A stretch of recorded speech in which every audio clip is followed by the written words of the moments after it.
आज से लगभग 4 लाख साल पहले नियंदरताल प्रजाति इस धरती पर जीवित थी। वो आबाद थे यूरोप और पश्चिमी एशिया में, जबकि होमो सेपियंस यानी आज के मॉडर्न ह्यूमंस अभी भी अफ्रीका में इवॉल्व हो रहे थे। नियंदरताल शारीरिक तौर पर होमो सेपियंस से काफी अलग थे। कद छोटा था मगर शरीर बड़ा और शक्तिशाली, बल्कि कुछ का तो ये भी मानना है कि उनका दिमाग होमो सेपियंस के आकार में बड़ा होता, मगर फिर भी उनका अंत हुआ और होमो सेपियंस आज तक दुनिया पर राज कर रहे हैं। नियंदरताल्स को लेकर आज भी लोगों के मन में हजारों सवाल है। तो इसी पर साल 2019 में द विलियम नाम की एक फिल्म बनाई गई। इस फिल्म की कहानी शुरू होती है विलियम नामी लड़के से, जो असल में होमो सेपियन नहीं बल्कि एक नियंदरताल है। ये कहानी है विलियम की।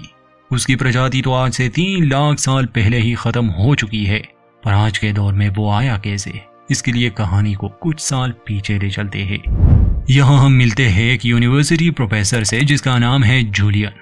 आज की क्लास में बच्चों को वो नियंदरताल्स के बारे में बता रहे थे। जूलियन ने सालों से इस पर रिसर्च की। साइंस का मानना है कि नियंदरताल्स इंसानों की प्रजाति से कमजोर रहे होंगे सूझबूझ के मामले में। वो नए माहौल में डल ना सके और इसीलिए उनका धरती से पूरी तरह विनाश हो गया, जैसे डार्विन की survival of the fittest theory कहती है। आसान शब्दों में कि शक्तिशाली जिएगा और कमजोर खत्म हो जाएगा। लेकिन जूलियन को ऐसा नहीं लगता था। वो जानना चाहता था कि आखिर इसकी वजह क्या रही होगी। उसके हिसाब से नियंदरताल प्रजाति काफी होशियार थी। कुछ हफ्ते पहले ही नियंदरताल्स की कुछ हड्डियां आर्कियोलॉजिस्ट को मिली, जो जूलियन के एक सीनियर ने अपने साथ स्टोर की हुई थी। खैर ये सिर्फ हड्डियां नहीं थी, काफी सबूत थे, पर जिसकी वो थी जूलियन ने उसे विलियम नाम दिया था। वो कहता है कि विलियम का डीएनए हमारे लिए बहुत कीमती साबित होगा, क्योंकि उसकी मदद से हम विलियम का एक क्लोन बना सकते हैं, यानी एक एग्जैक्ट कॉपी, जिस पर एक्सपेरिमेंट करके हमें बहुत सी जानकारी मिल सकती है, खासकर इवोल्यूशन के बारे में, होमो सेपियंस और नियंदरताल्स के बारे में हम कितना कुछ जान सकते हैं। जिस दिन वो अपने क्लास को ये सब बता रहा था, उस दिन बारबरा नाम की एक डॉक्टर भी वहां आई थी। असल में वो खुद माइक्रोबायोलॉजी की प्रोफेसर थी। क्लास खत्म होने के बाद बारबरा जूलियन से मिलने जाती है। उसे क्लोनिंग का आइडिया बहुत पसंद आया था। विलियम को लगा शायद वो कोई स्टूडेंट है, तो बारबरा बताती है कि इस फील्ड की वो एक्सपर्ट है जो उसकी मदद कर सकती है। ये प्रोसेस आसान तो नहीं, ये काफी महंगा भी है, मगर ऐसा करना मुमकिन है। वो एक नियंदरताल को दुनिया में ला सकते हैं। उसकी बात सुनकर जूलियन को बहुत खुशी हुई, क्योंकि वो हमेशा से ये करना चाहता था। वो बारबरा को अपने लैब ले गया, जहां वो उसे 2 पत्थर दिखाता है। उनमें से एक पत्थर को नियंदरताल्स ने तराशा था और दूसरे को होमो सेपियन ने। नियंदरताल का तराशा हुआ पत्थर बहुत ही यूनिक था, जो कई चीजों के काम आ सकता था, और यही वजह थी कि जूलियन नियंदरताल्स के बारे में जानना चाहता था कि अगर वो इतने ही होशियार थे तो वो विलुप्त कैसे हुए। बारबरा उसे यकीन दिलाती है कि उसका सपना जरूर सच होगा और किसी दिन उसे इन सवालों के जवाब भी मिल जाए। इसके बाद दोनों के बीच दोस्ती हो गई, यहाँ तक कि यूनिवर्सिटी उनके इस प्रोजेक्ट को पूर्ण भी करने लगी। हर नए दिन के साथ इन्हें एक नई मुश्किल से गुजरना पड़ रहा था, लेकिन आखिरकार वो विलियम के डीएनए को निकालने में सफल रहे। क्लोन बनाने के लिए इन्हें एक औरत की जरूरत थी, जो इस नियंदरताल बच्चे को जन्म दे सके। इस बीच यूनिवर्सिटी में कुछ लोग इस क्लोनिंग के खिलाफ हो गए। इससे हंगामा खड़ा हो जाता जब ये बात सबके सामने आ जाती। आखिरी स्टेज पर इस रिसर्च को रोक दिया गया। दोनों ही इस बात से बहुत निराश थे, क्योंकि उन्होंने इस पर काफी समय लगाया था और जूलियन जवाब के बहुत करीब था। खैर ये दोनों हार मानने वाले तो नहीं थे, ये काफी करीब पहुंच गए थे। बस अब इन्हें फीटस की जरूरत थी। बारबरा फैसला करती है कि वो खुद इस बच्चे को जन्म देगी।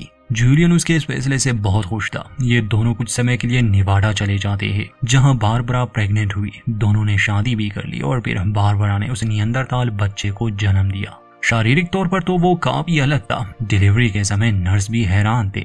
इस बच्चे के बारे में इनके अलावा और कोई नहीं जानता था। इसका नाम विलियम रखा जाता है। बारबरा और जूलियन के लिए वो दुनिया का सबसे खास बच्चा था। जूलियन यूनिवर्सिटी जाकर अपने सीनियर को ये बात बताता है कि उनका एक्सपेरिमेंट सफल रहा और उनका बच्चा इस दुनिया में आ चुका है, जिस पर उसके सीनियर्स बहुत नाराज थे। इससे यूनिवर्सिटी की बदनामी हो सकती थी, मगर अब जो होना था वो हो चुका। यूनिवर्सिटी अगर जूलियन पर केस भी करे तो ये क्रेडिट कोई और यूनिवर्सिटी ले लेगी। हालांकि जूलियन और बारबरा ने जो किया वो सही नहीं था, क्योंकि नियंदरताल का डीएनए या उसका एम्ब्रियो उनकी संपत्ति थी। खैर ना चाहते हुए भी दोबारा से यूनिवर्सिटी उनके रिसर्च की फंड देने पर राजी हो गई। अब अगला स्टेप था नियंदरताल को समझना, उसे स्टडी करना। जूलियन एक प्रेस मीटिंग रखता है जिसमें वो सभी को विलियम के बारे में बताता है। रिपोर्टर्स पूछते हैं कि क्या वो आज के माहौल में सरवाइव कर पाएगा, क्योंकि अक्सर क्लोन्स मर जाते हैं। तो जूलियन कहता है कि हम अपनी पूरी कोशिश करेंगे, हमने कुछ बदलाव किए हैं। उसे बहुत से बीमारियों के लगने का खतरा तो है, लेकिन उसका इम्यून सिस्टम आम इंसानों के मुकाबले में बहुत अच्छा है। तब एक रिपोर्टर पूछता है कि क्या आपको विलियम के पिता होने पर गर्व है। जूलियन ये बात साफ कर देता है कि वो उसका बायोलॉजिकल पिता नहीं, मगर वो मेरे लिए एक बेटे जैसा है। इसके बाद पूरी दुनिया जान गई कि 3 लाख साल बाद कोई नियंदरताल ने इस दुनिया में जन्म लिया। धीरे धीरे जैसे विलियम बड़ा हो रहा था, उसे स्टडी भी किया जा रहा था। विलियम आम इंसानी बच्चों से जल्दी बड़ा हो रहा था। उसने जल्दी बोलना भी शुरू किया और वो काफी स्मार्ट भी था। वैसे तो जूलियन के लिए वो बस एक रिसर्च थी, मगर बारबरा ने उसे जन्म दिया था, इसलिए वो उसे अपना बच्चा ही मान रही थी। बल्कि कुछ साल बाद बात इतनी बिगड़ जाती है कि बारबरा रिसर्च बंद करवाती है। वो दोनों अलग हो गए क्योंकि बारबरा उसे एक आम इंसानी बच्चे की तरह बड़ा करना चाहती थी। जूलियन का सपना टूट गया क्योंकि वो कभी नियंदरताल को अपने हिसाब से समझ नहीं पाएगा। अब विलियम अपने माँ के साथ रहने लगा था। बारबरा उसे स्कूल में दाखिला दिलवाती है जहाँ वो नॉर्मल बच्चों की तरह रहेगा। जूलियन कभी कभी उससे मिलने आता था, ये देखने के लिए कि समय के साथ साथ उसमें क्या बदलाव आते हैं। कुछ हद तक वो सही था, ये नियंदरताल होशियार जरूर थे। 17 साल तक विलियम अपने माँ बारबरा के साथ ही रहा। इस बीच विलियम के साथ कुछ हादसे भी हुए जिसे आगे हम जान लेंगे, मगर अब वो 18 साल का होने वाला है। उसका चेहरा आम इंसानों से काफी अलग था। अब जूलियन उसे अपने साथ रखना चाहता था क्योंकि उसे कुछ साबित जो करना था। बारबरा विलियम को जूलियन के घर छोड़ने आई थी। बारबरा उसे गले लगाकर कहती है कि जब चाहे वो वापस आ सकता है। उन्हें अलविदा कहने के बाद विलियम घर के अंदर आया जहां वो सेरा से मिला। दरअसल सेरा जूलियन की गर्लफ्रेंड है और एक बहुत अच्छी साइंटिस्ट भी जो जूलियन के साथ ही रहती है। रात में खाने के दौरान सेरा ने नोटिस किया कि विलियम आम इंसानों से ज्यादा खाता है। तो जूलियन उसे बताता है कि उसके शरीर के हिसाब से उसे ज्यादा खाने की जरूरत पड़ती है। खाने के बाद जूलियन विलियम के कमरे में गया और उसे कहता है कि तुम बहुत अच्छा कर रहे हो, मुझे तुम पर गर्व है। अपने पिता से ये शब्द सुनकर विलियम को बहुत अच्छा लगा। मगर यहाँ एक बात सामने आती है। होमोसेपियंस में समय के साथ साथ जज्बात का विकास तो हुआ, मगर नियंदरताल्स को इतना समय नहीं मिला, इसलिए वो अपनी फीलिंग्स को एक्सप्रेस नहीं कर पाता और ये विलियम के लिए एक बड़ी समस्या बनने वाली थी। खैर, अब जूलियन ये साबित करना चाहता था कि नियंदरताल्स होमोसेपियंस की तरह ही होशियार थे या उनसे ज्यादा, इसलिए वो उसके अच्छे ग्रेड्स देखना चाहता था। सेरा इसमें मदद करने वाली थी। अगले दिन सेरा विलियम के कुछ टेस्ट स्कोर्स देख रही थी। सेरा चाहती थी कि विलियम भाषा के इस्तेमाल को अच्छी तरह समझे क्योंकि उसके टेस्ट रिजल्ट्स बहुत बुरे थे। लेकिन इसका ये मतलब नहीं कि विलियम का दिमाग कमजोर है, बस उसका दिमाग आम इंसानों से अलग सोचता है। जैसे कि विलियम को समझ नहीं आता कि लोग कुछ बताने के लिए अलग अलग शब्दों का इस्तेमाल क्यों करते हैं। जैसे किसी की खूबसूरती को हम चांद से कंपेयर करते हैं। सेरा उसे समझाती है कि इसे मेटाफोर कहते हैं और लोग भाषा की खूबसूरती के लिए इसे इस्तेमाल करते हैं। विलियम कहता है कि मैं जानता हूँ ये क्या है, मगर मुझे भाषा का ऐसा इस्तेमाल नहीं पसंद। ये कौन डिसाइड करता है कि चांद का मतलब खूबसूरत होना ही है? शायद किसी को चांद वैसा खूबसूरत ही ना लगे। हर इंसान के सोचने का तरीका और पसंद नापसंद अलग होती है। सेरा उसे समझाती है कि अगर तुम्हें यूनिवर्सिटी एग्जाम में अच्छा स्कोर लाना है तो तुम्हें अपना जवाब ऐसे ही लिखना होगा, तुम्हारी सोच से कोई फर्क नहीं पड़ता।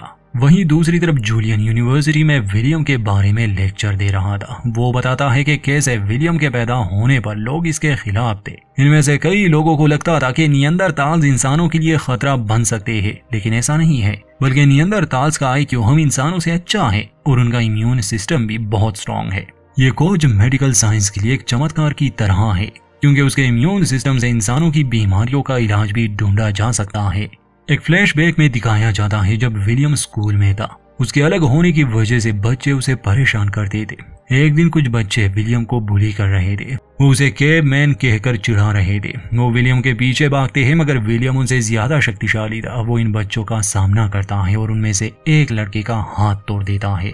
उस लड़के के पेरेंट्स विलियम पर केस करना चाहते थे, लेकिन बारबरा सब संभाल लेती है। वो विलियम को समझाती है कि चाहे कुछ भी हो जाए वो आइंदा किसी पर हाथ नहीं उठाएगा। विलियम वादा करता है कि आगे से वो ऐसा कभी नहीं करेगा। रात में वो अपने लैपटॉप पर नियंदरताल्स के बारे में सर्च करता है। वो कई सारे आर्टिकल देखता है जिसमें लिखा था कि कैसे नियंदरताल्स एक अनसिविलाइज्ड प्रजाति थी और कैसे आज के लोग उनका मजाक बनाते हैं। जूलियन अक्सर उससे मिलने आया करता था, लेकिन एक दिन वो देखता है कि बारबरा अपने नए बॉयफ्रेंड के साथ थी। जूलियन से ये सब बर्दाश्त नहीं होता, जिस वजह से उसने विलियम से भी मिलना छोड़ दिया। और विलियम को हमेशा ये बात फील होती थी कि उसके पिता अब पहले जैसे नहीं रहे। खैर, समय गुजरता गया और विलियम अब कॉलेज में था। विलियम जब टेस्ट दे रहा था तो उसके हाथ ज्यादा शक्तिशाली होने की वजह से कई बार उससे पेंसिल टूट जाती, जिससे उसे काफी गुस्सा आता। टेस्ट के बाद उसके क्लासमेट जोडी उसे अपने घर पर प्ले प्रैक्टिस के लिए बुलाती है, लेकिन विलियम को अपने दोस्तों के साथ कैंपिंग पर जाना था, इसलिए वो जोडी को मना कर देता है। अब इसके बाद ये लोग मस्ती करने निकल जाते हैं। कैंपिंग के दौरान ही इनकी मुलाकात एक अनजान कपल से हुई। बातों बातों में विलियम का दोस्त उन्हें बताता है कि विलियम एक नियंदरताल है, जो सुनकर वो कपल बहुत एक्साइटेड था। आदमी उससे पूछता है कि तुम्हें नहीं लगता कि तुम्हें अपने जैसे लोगों में होना चाहिए, तो विलियम कहता है कि हाँ। खैर, कैंपिंग से आने के बाद विलियम को अपने प्ले की प्रैक्टिस करनी थी। उनके परफॉर्मेंस वाले दिन विलियम जोडी को बताना चाहता था कि वो उससे प्यार करता है। जोडी इस बात को समझ गई, वो सीधा घर जाती है और विलियम भी समझ गया कि जोडी उससे प्यार नहीं करती। अगले दिन विलियम और उसके दोस्त यूनिवर्सिटी एप्लीकेशन और अपने फ्यूचर को लेकर बात कर रहे थे। उसे पता चला कि जोडी का कोलंबिया यूनिवर्सिटी में एडमिशन हो चुका है। ये सुनकर वो काफी निराश हो गया। इसके बाद हम बारबरा और जूलियन को देखते हैं, जो विलियम के प्रिंसिपल से मिलने आए थे। विलियम का प्रिंसिपल उन्हें बताता है कि विलियम बहुत होशियार है, लेकिन वो अपने टेस्ट में अच्छा स्कोर नहीं कर पाता। मुझे लगता है कि आपको उसकी कोचिंग लगवानी चाहिए। जूलियन को पता चलता है कि बारबरा ने विलियम को बिना बताए उसका यूनिवर्सिटी एप्लीकेशन वापस ले लिया था। इस बात को जानकर दोनों के बीच झगड़ा हो जाता है।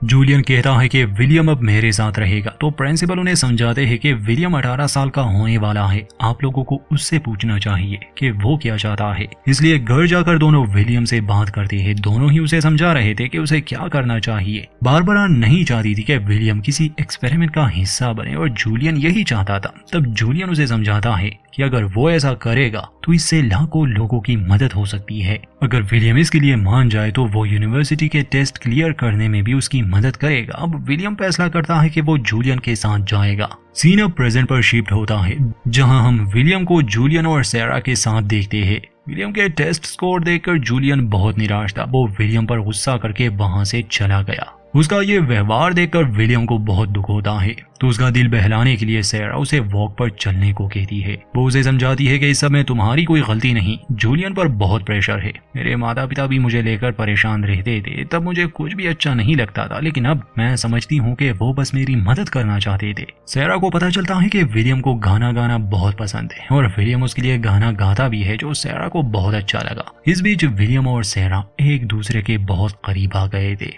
खैर, एक बात तो है, इस फिल्म की कहानी को लेकर नियंदरताल लोगों के हिसाब से कितने ही बेवकूफ क्यों ना हो, मगर अपने पिता की गर्लफ्रेंड चुराने में काफी माहिर है। रात को देर से आने पर जूलियन उन दोनों को डांट देता है, क्योंकि वो चाहता था कि विलियम पढ़ाई करे। विलियम को उसका ये डांटना अच्छा नहीं लगता, इसलिए वो अपने कमरे में जाकर अपने पूर्वजों का पत्थर लेकर सो जाता है। कहीं ना कहीं इतने सारे लोगों के बीच भी विलियम बहुत अकेला महसूस कर रहा था। अब सैरा फिर से विलियम को टेस्ट के लिए तैयार करती है। टेस्ट के दौरान विलियम फिर से अपनी पेंसिल तोड़ देता है। इसे तंग आकर विलियम वहां से निकल गया और वो डॉक्टर गुडविन थॉमस से मिलने जाता है, वही साइंटिस्ट जिसके पास उसके पूर्वजों का डीएनए था। डॉक्टर गुडविन उसे उसके पूर्वजों की लाश दिखाती है, जिसे मम्मी की तरह स्टोर किया गया था। विलियम पूछता है कि ये मरा कैसे, तो डॉक्टर बताती है कि इसके शरीर पर कोई घाव का निशान नहीं है, ना ही इसे कोई बीमारी थी। शायद ये अकेला रह गया हो और अकेलेपन ने ही इसकी जान ले ली।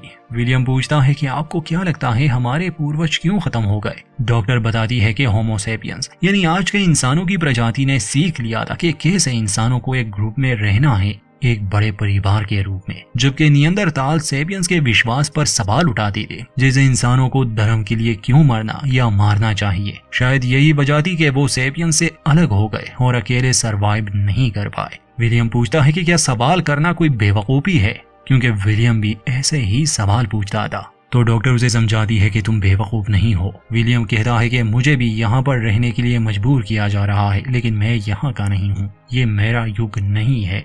वहीं दूसरी तरफ सैरा विलियम को ढूंढ रही थी, क्योंकि टेस्ट को खत्म हुए काफी समय हो चुका था। वो बारबरा को कॉल करके पूछती है कि कहीं विलियम उसके साथ तो नहीं। ये सुनकर बारबरा भी परेशान हो गई और वो दोनों मिलकर उसे ढूंढने लगे। इस बीच विलियम जूलियन के क्लास में चुप कर बैठ गया था, जहां जूलियन नियंदरताल्स पर ही लेक्चर दे रहा था। जूलियन भी विलियम को कैवमैन और वहशी जैसे नामों से पुकार रहा था। वो कहता है कि विलियम के पैदा होने पर लोग खुश नहीं थे, लेकिन कभी कभार हमें रूल्स तोड़ने पड़ते हैं। तभी विलियम उठकर कहता है कि आप मेरे बारे में कुछ नहीं जानते, मैं आपके लिए बस एक एक्सपेरिमेंट हूँ, जो कि एक फेलियर था, जो कि एक नाकामी थी।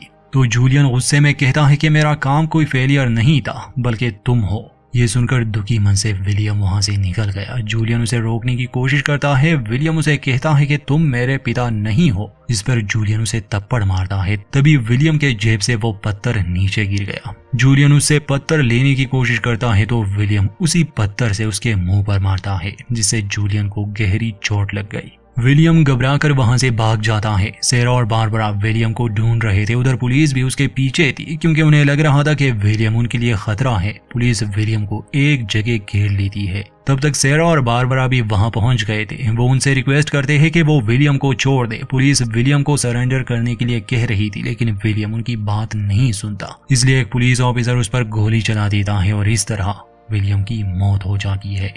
फिल्म के अंत में हम सेरा को देखते हैं, जो अपने बेटे के साथ थी, और ये बेटा किसी और का नहीं बल्कि विलियम का था। ये आधा नियंदरताल और आधा होमोसेपियन है, यानी अभी भी विलियम का वंश जिंदा है। और इसी के साथ विलियम फिल्म का अंत होता है। दोस्तों, इस फिल्म में यह मैसेज दिया गया है कि हम अपने इतिहास और ओरिजिन को समझने की कोशिश में जब अपने आप से ही खेलते हैं, तो हमें इस बात का ख्याल रखना चाहिए कि इसके क्या नतीजे हो सकते हैं, न सिर्फ साइंटिफिक टर्म्स में बल्कि मॉरल और एथिकल टर्म में भी।